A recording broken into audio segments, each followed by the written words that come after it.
On May 2, 1519, an elderly man sits in a dark room, drops his quill onto an ink-stained parchment, and writes his final thought. He believes he has completely failed both God and mankind. For us, this is the face of history's most famous masterpiece. To Leonardo da Vinci, it was a science experiment. His true obsession lived inside these pages. These are his personal notebooks, 13,000 pages of sketches and text, written entirely backwards, from right to left. These pages document a lifelong obsession, the use of meticulous observation to decode the hidden mechanics of reality.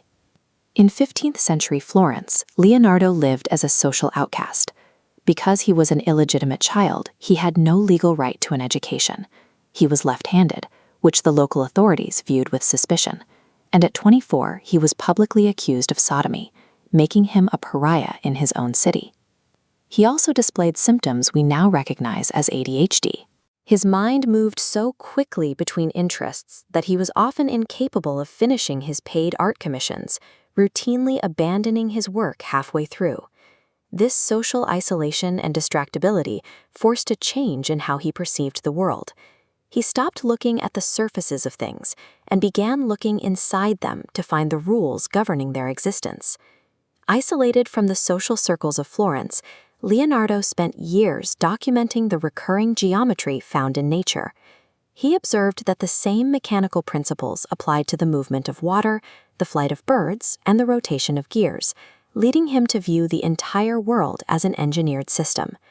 Because he couldn't make a reliable living as an artist, Leonardo turned to the ruthless warlords of Italy.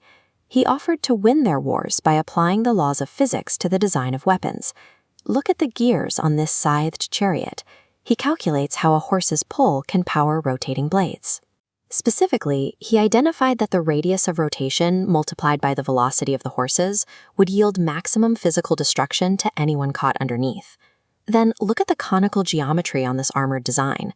This is a fully covered iron tank equipped with a circular array of cannons. Decades before the Industrial Revolution, he was trying to automate the battlefield. Leonardo was engineering a form of psychological terror by weaponizing the raw laws of physics. That same engineering mindset soon bled over into human biology. Working in secret, he smuggled corpses out of hospitals and spent his midnights dissecting them layer by layer. Leonardo broke with 1,500 years of church dogma that claimed the body was magically fueled by a soul.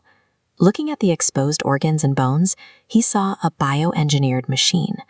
Watch how these vectors behave. He identified the human spine as an S-curve shock absorber. A straight bone snaps under heavy weight, but an S-curve can safely compress and rebound, fighting gravity with perfect stability. Notice the tension lines drawn directly into the arm muscles here.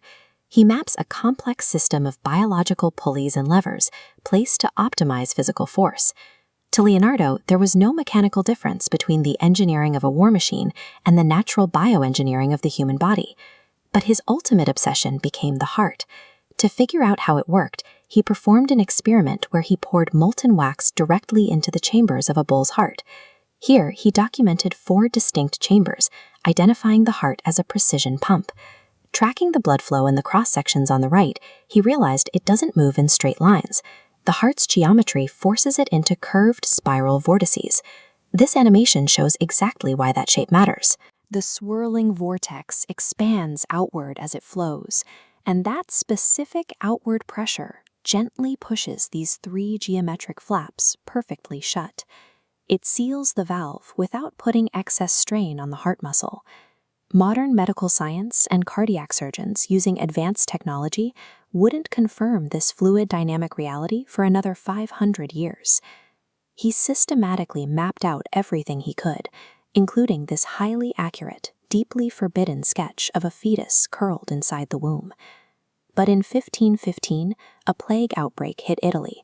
Shortly after, officials reporting to Pope Leo X caught wind of Leonardo's dissections, and his access to the hospitals was permanently banned.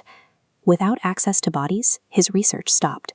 Institutional fear and superstition successfully silenced physical discoveries that could have advanced human medicine by centuries.